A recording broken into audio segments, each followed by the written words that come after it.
I'm guessing Stripe just screwed you over. Well, I'm going to show you how to fix it. And if you watch this till the end, I'm going to show you how to make sure you never get shut down again. Imagine this. You start a business, you got your first customer, then you got your 10th customer, then your 100th customer. Things are going great. You start thinking quitting your job might not have been the dumbest thing you ever did. Your ex-girlfriend was wrong about you. You go to check your Stripe to bask in that feeling just one more time. You open up your Stripe app and then boom, all of your money is frozen. Stripe's probably the most popular way for businesses to collect payments online other than like PayPal. But things go wrong for so many people, it's unreal. They take your money right when you need it the most. You can't fill orders. All of your customers lose their shit. You lose everything. Then they send you a generic FU email saying that your account was disabled with no real reason why. It got so bad that I started a company designed to help people through this and set their accounts up so they never get shut down again. But right now, I'm going to make sure I show you how you can fix this issue yourself. And if you need help later, get a hold of me. There's an email in the description. But like I said, don't panic. Yes, having your Stripe account shut down can feel like the end of the world. Your money's stuck. Your orders are piling up. Customers are getting mad. But you do have options because your money isn't lost. It's just locked up for now while you figure things out. So take a deep breath and we'll dive into the steps and get this sorted. So next you want to check your email, even though it might not be crystal clear as to why your account was flagged. The email Stripe sends out when they flag you is important. Even if it's not important to you, it's important to Stripe because as far as they care, they communicated with you, so the burden of making things right's now on you. It's going to tell you why your account was shut down, but not really though. So we need to study it to figure out what to do.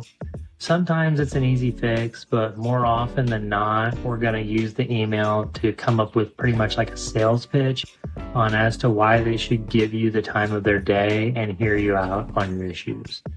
So when you're looking at the email, look for like the terms of service violations or suspicious activity or anything else Stripe thinks might have gone wrong. So you want to contact Stripe support. Now that you've read the email, it's time to reach out. You just don't want to sit around and hope that they'll magically fix it.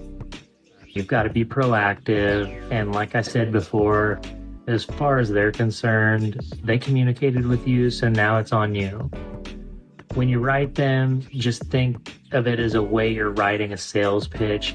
Make sure that you explain the situation clearly and politely. It's tempting to get angry, but trust me, a calm message works way better. The first rule of sales is that you don't want to simply hear a prospect, you want to understand.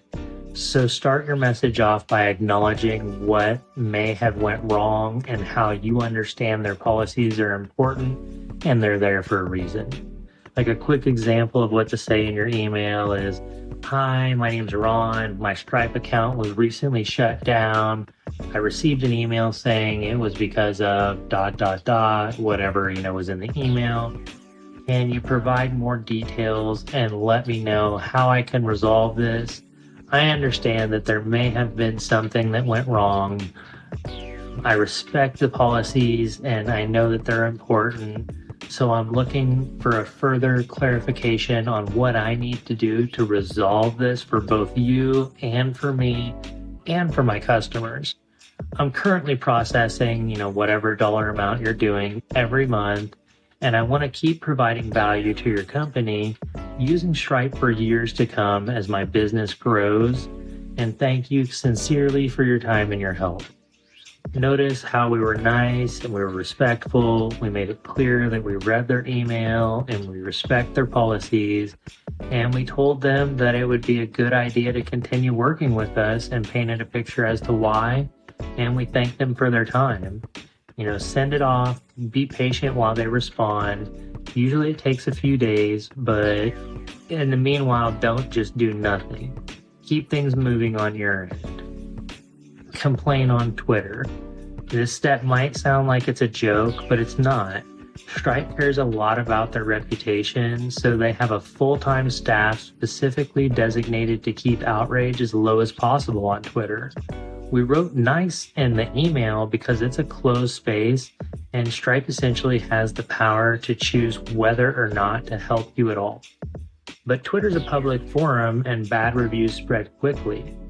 So tag Stripe and tweet and tell them your business is being destroyed by this random shutdown and you've lost X amount of dollars and you're losing more. If this isn't fixed, you'll have no choice but to switch.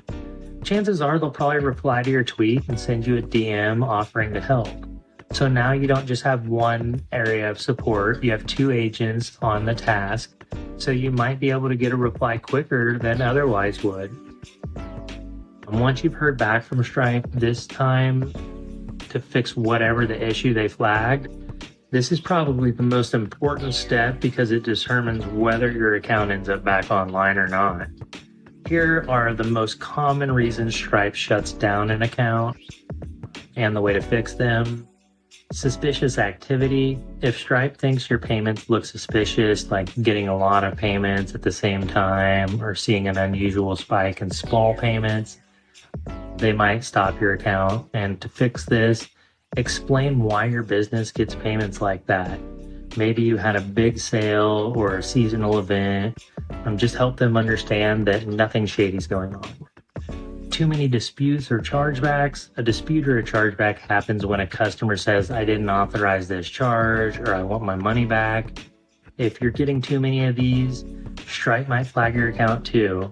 To fix this, reach out to your customers to resolve the disputes, then show Stripe that you've taken care of these things and that you're doing everything you can to keep their customers happy, or your customers happy. They're both one and the same. Terms of service violations. Stripe has a long list of rules, what's called their terms of service. If they think you've broken one of those rules, they'll shut you down. This could happen if you're in a business that Stripe doesn't allow, like for instance, selling restricted products. The fix here is to simply adjust your business to comply with their terms, then explain the changes to Stripe. Regardless of what the reason is, you need to dig deeper into finding out the specifics of the issue and ask them what you need to do to fix it, or at the very least, speed up the hold on your money. After all of this, if Stripe still won't reopen your account, there are still things that you can do, but it might be time to look into other payment options. Set up a backup plan while you're figuring things out with Stripe. That way you can keep your business running and make sure your customers can still buy from you. Only thing to consider is if you go with any of the big names like PayPal or Square, they have a lot of the same policies as Stripe, so you might just run into the same problems with them in another couple of months.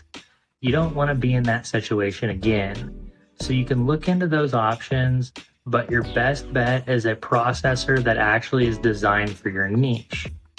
Now, there's a bunch of processing companies out there, and pretty much there's something for every single type of product in the industry, but you're going to have to do some digging. Now, where my company comes in is we actually do the digging for you. We dive into our book of connections and we find the best option for your scenario at zero cost to you. So if you want to find the perfect option, just shoot me an email to the email in the description with your business name and what you sell, and we can help you out. Again, it's free, and a cool plus, we'll get you lower fees too. If nothing else worked, the last thing you can do is get a representative for you with inside connections to Stripe and other processing companies to fight your case and leverage the relationships to get the best outcome for you. There's people that will have a lot more ability to affect the outcome of the situation because they have those inside connections that are higher up on the chain. Plus, they have a lot of pull because on a whim, they could take all their clients' accounts off of the Stripe and lose a Stripe representative, their whole portfolio, if they don't get what they want. So they have a lot more influence. This is something else my company does for people all the time, and it's also at no cost. Even if we get your account active again, still no cost. So get a hold of me. And for how your account never gets shut down again, the key here is simple. Keep your account in good standing from the start. Here are some tips to make sure that happens. Keep your customer info up to date. Make sure you always have the correct up-to-date information about your customers. If there's a problem with an order or a payment, handle it before it turns into a dispute. Provide excellent customer service. One of the best ways to avoid chargebacks is to make sure your customers are happy. Respond to emails, ship orders quickly, and be transparent about what they're getting. Happy customers don't file disputes. Now follow Stripe's rules. Take some time to read Stripe's terms of service.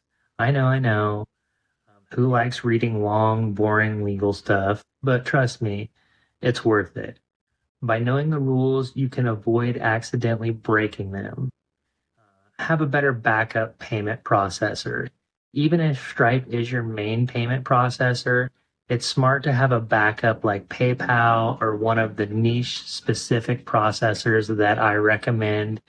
If you send me an email that way, if Stripe ever freezes your account again, you can keep things running smoothly. So there you have it. If you found this video helpful, like the video and subscribe for more tips on running your business from someone who actually runs a business.